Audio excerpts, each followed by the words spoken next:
Shalom Aleichem, Ahmed Yashar here. So, Horace 29:15 has a question about ribit. Many people have asked me this question.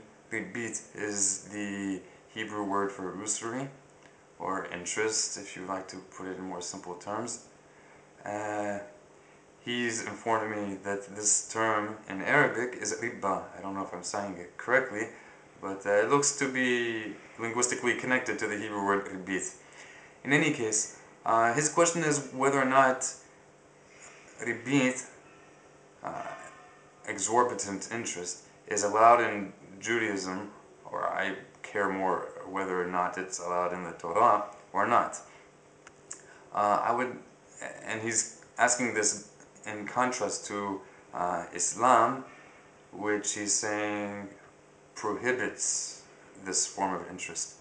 So I would like to say, first of all, thank you for your question, and second of all, before getting into what the historical Jewish understanding of this topic is in the Torah, that when we take upon ourselves the yoke of God's will, whatever that may be, we are surrendering our own opinions and our own feelings to what we are now ready to receive from the Creator, whatever His instruction and laws may be.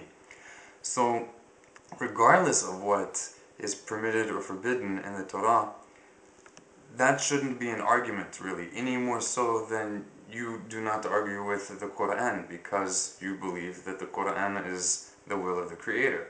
So it's not so much a matter, ultimately, as to whether or not the Torah is good or bad because the commandments in it don't find favor in my eyes personally. That's not the issue.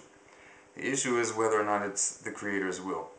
But that I've dealt with in other videos. That's not really the topic here. Here I just want to clarify the idea of interest in Judaism.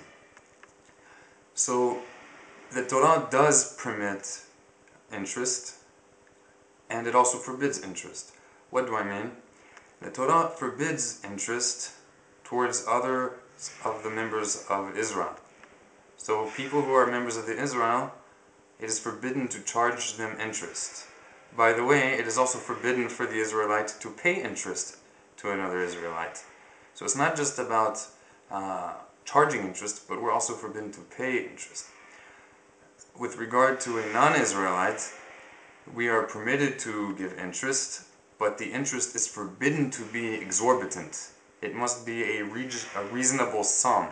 It cannot be like I gave a loan to somebody for $200 and because he's late and paying it a week, so I'm going to double it to $400.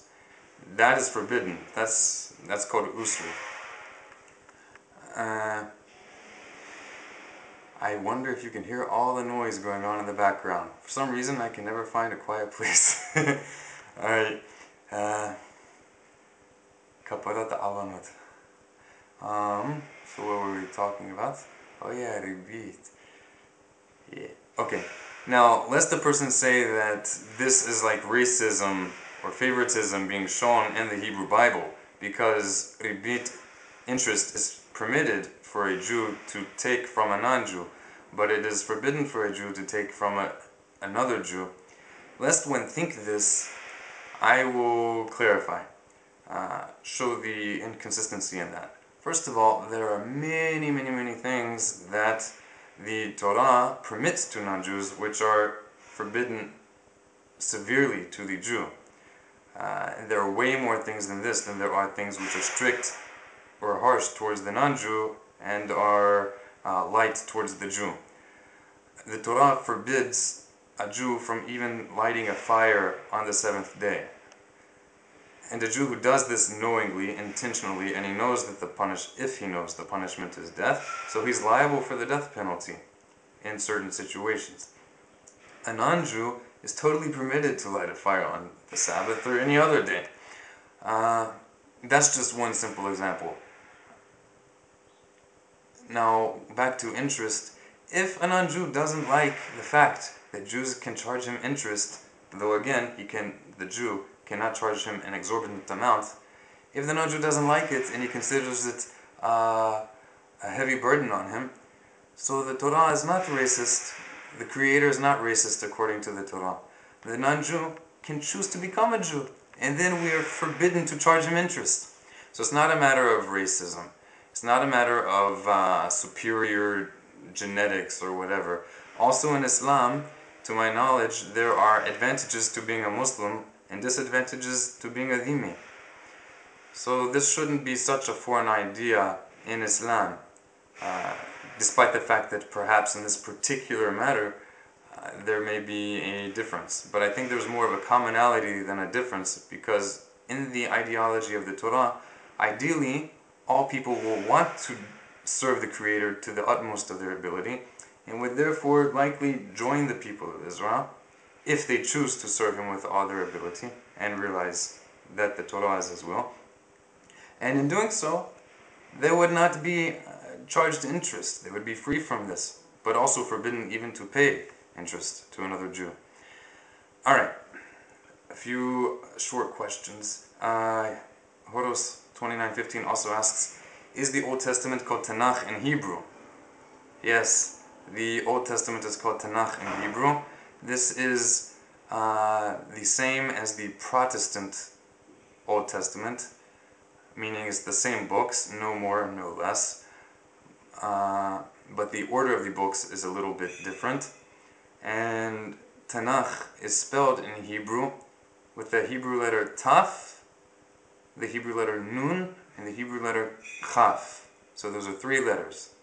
These three letters are an acronym for the three main parts of the Hebrew Bible: Torah, the Law of Moses; Nevi'im, the prophets; and Ketuvim, the holy writings. Second question, is the Old Testament called the Hebrew Bible by Christians? Not generally, but I know that there are occasions when Christians will call it the Hebrew Bible. 3. Please explain what is the Talmud and how does it differ from the Torah? The Talmud is essentially a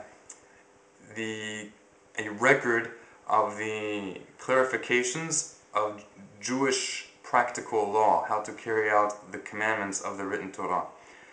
But it is a record of how the historical Jewish legislature debated and with each other as to how it is properly to be carried out in reality and not just in theory, and what the ultimate law is. It is different from the Torah in that the majority of matters mentioned in the Talmud are debatable. They don't debate about what the commandment is from the Torah, but they debate about how one is to implement it.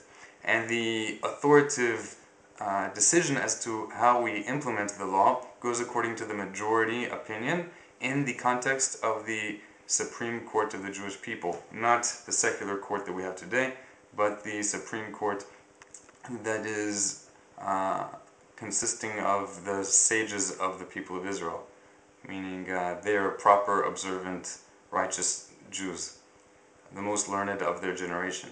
And currently we have no such court. Also tell me, what does the Torah contain besides the 613 commandments? It essentially contains the universal history of all mankind, mainly in the book of Genesis, the first part of the Torah.